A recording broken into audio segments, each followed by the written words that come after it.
मन को नियंत्रित कैसे कर सकते हैं? हम सुनते हैं कि मन ही बंधन और मोक्ष का कारण है, यही हमें आवागमन के चक्र में घुमा रहा है। कैसे?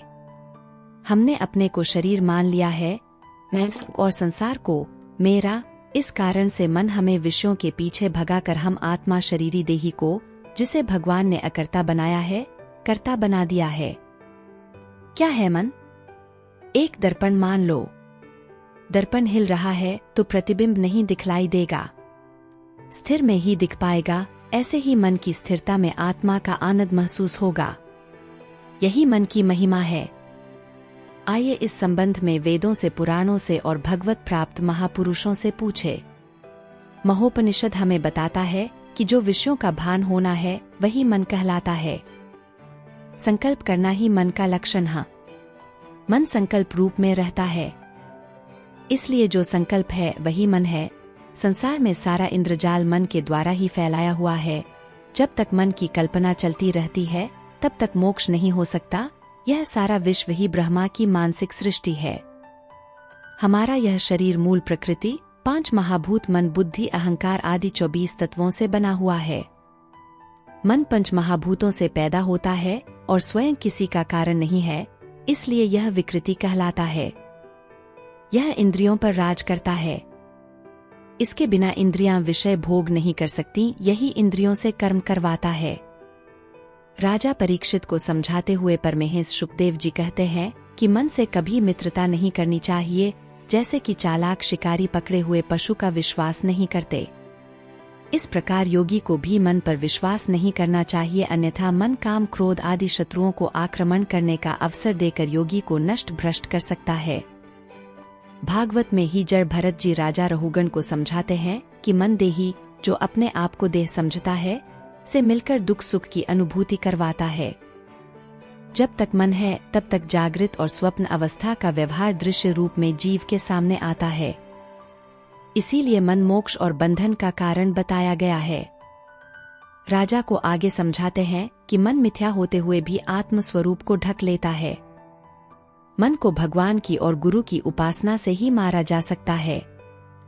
उज्जैन निवासी ब्राह्मण के संबंध में श्री कृष्ण उद्धव से कहते हैं कि उस ब्राह्मण ने जान लिया कि उसके सुख और दुख का कारण न मनुष्य है, न देवता, न शरीर, परंतु मन ही इसका परम कारण है।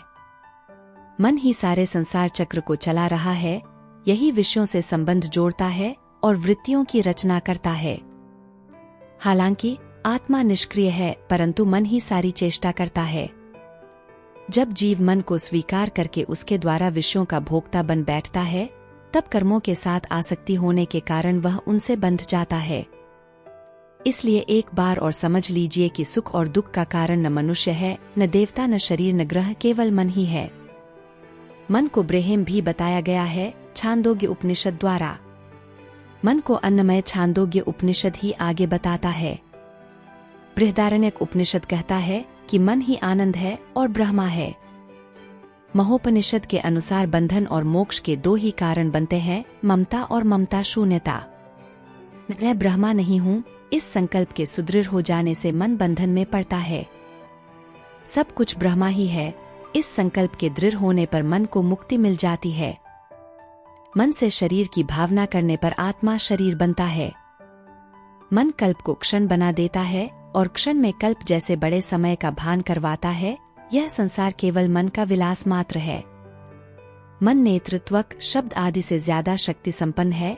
यह सर्वत्र गमन करता है। यह वहां भी चला जाता है जहां इंद्रियां नहीं जा सकती, ना ही इंद्रियों के विषय जा सकते। परंतु है यह मायक ही, इसलिए परमतत्व को नहीं जान सकता। कठरुद्र उपनिषद हमें यह समझाता है। ब्रह्म बिंदु उपनिषद मन 2 प्रकार के बताता है, एक शुद्ध मन और दूसरा अशुद्ध। वह मन जिसमें कामनाएं अर्थात विषय भोग के संकल्प उठते हैं वह अशुद्ध है। दूसरा मन जिसमें कामनाओं का अभाव है वह शुद्ध मन है। विषयासक्त मन बंधन का कारण और विषय संकल्प रहित मन मोक्ष का कारण माना जाता है। जो मन विषयों से रहित है, विषय भोग के संकल्प उसमें नहीं है, वह मन हृदय में लीन हो जाता है। यही ज्ञान और मोक्ष है। शुकदेव जी को राजा जनक देवी भागवत में समझाते हैं कि सुख और दुख में डूबने वाला यह मन ही है। मनुष्यों को बंधन में डालने और मुक्त करने में देह, जीवात्मा और इंद्रियां कोई भी कारण नहीं है, केवल मन ही निमित्त है। मन के शुद्ध हो जाने पर सभी इंद्रियों में विकारों का अभाव हो जाता है। मन का बल बताते हुए श्री कृष्ण कहते हैं कि ना बस में होने वालों में श्री कृष्ण ही मन है। भगवान के अवतार दत्तात्रेय जी ने तो यहाँ तक कह दिया कि यदि प्राणी मन किसी में लगा दे तो उसे उसी वस्तु का रूप प्राप्त हो जाता है। मन भगवान में लगाकर भगवान ही बन सकते हैं। आध्यात्मिक जगत में मन के महत्व को हमने वेदों, पुराणों से व महापुरुषों के उपरोक्त बताए गए वचनों से जान लिया है। आवागम के चक्र से छूटने के लिए उसे काबू में करना आवश्यक है, यह हम जान ही चुके हैं। अब इसे बस में करने के उपायों पर विचार। अर्जुन का मत था कि मन पर काबू पाना वायु को काबू करने जैसा है, कठिन। कृष्ण ने समझाया कि कठिन है, असंभव नहीं, अभ्यास से वैराग्य से निग्रह किया जाता है। विश्व के सारे धर्मों में मन को बस में करने के साधन समझाए गए हैं। इनमें से मुख्य हैं: 1. नासिका के अग्रभाग पर दृष्टि रखना। 2. प्राणायाम। भागवत में श्री कृष्ण उद्धव को समझाते हैं कि प्राणायाम से प्रभु में मन लग जाता है और प्राणायाम को किसी योग गुरु के सानिध्य में ही सीखना चाहिए। श्री कृष्ण ने विस्तार से ध्यान की विधि समझाई है। प्राणों का और मन का गहरा संबंध है। जब मन कहीं पर स्थिर होता है तब सांस गहरी चल रही होती है। इसी प्रकार जब सांस गहरी चल रही होती है तब मन को किसी स्थान पर स्थिर करना सुगम होता है। यह देखकर हमारे ऋषियों ने प्राणायाम की खोज की या आविष्कार किया। उन्होंने पाया कि ज्यों-ज्यों प्राण काबू में आते हैं त्यों-त्यों मन भी काबू में आना शुरू हो जाता है और धीरे धीरे इसे पूर्ण तरह काबू करना सरल हो जाता है। ऋषि पतंजलि ने भी अपने योग प्रदीप में सांसों पर ध्यान करने के लिए कहा है। आती जाती सांस से जप करने के निर्देश दिए हैं और सांस को स्तंभित करना भी बताया है, अर्थात कुंभक पर जोर दिया है। 3. भगवान के इष्ट देव के या गुरुदेव के चित्र या मूर्ति पर ध्यान जमाना। 4. हृदय की धड़कनों के साथ जप करना, सांसों के साथ भगवान का जप करना, आती जाती सांस को देखते रहना और उसके साथ ही अपने इष्ट देव के नाम का जप करना। यह नाम ही मंत्र है।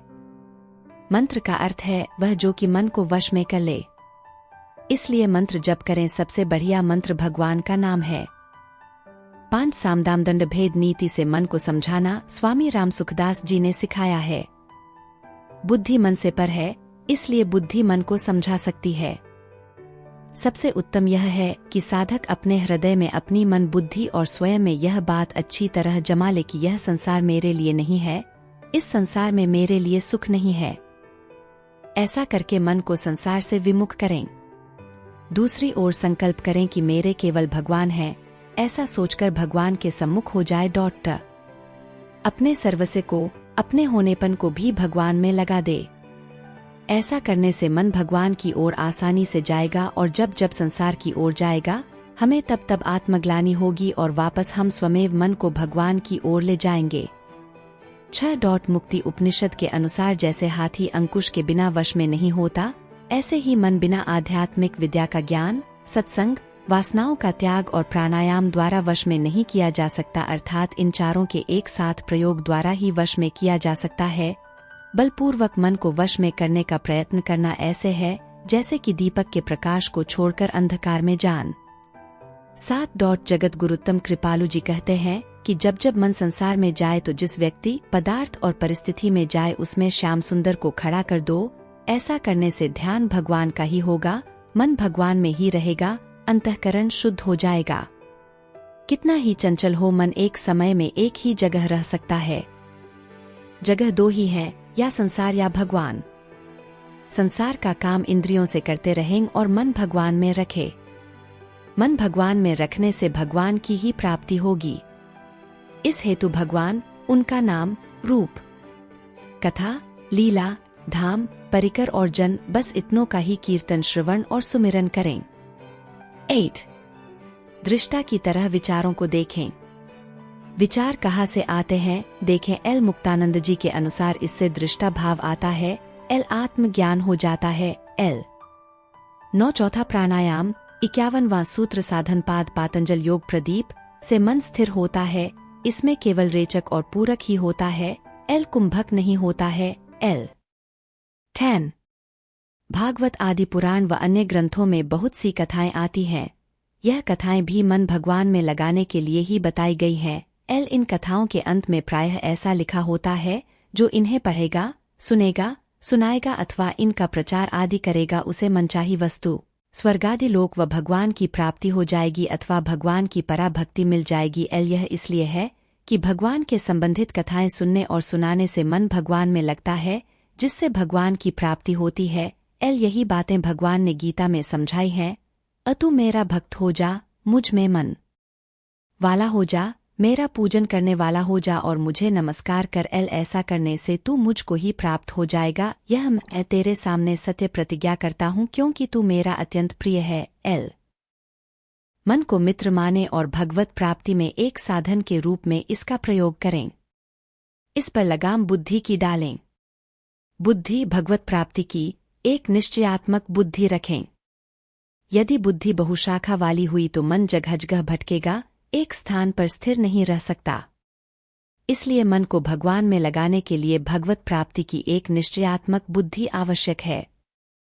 ऐसी बुद्धि न होने पर मन संसार में ही भटकता है, क्योंकि उसे संसार के विषय भोगों का अनंत काल से अभ्यास है। विषयों के भोग से बंधन है और त्याग से मोक्ष का मार्ग खुलता है। मन को लघु न समझे, यह एक साथ समस्त विश्व का भान करा सकता है। कैसे? भगवान का चिंतन करते हुए मन विशुद्ध सत्व में स्थित हो जाए तब।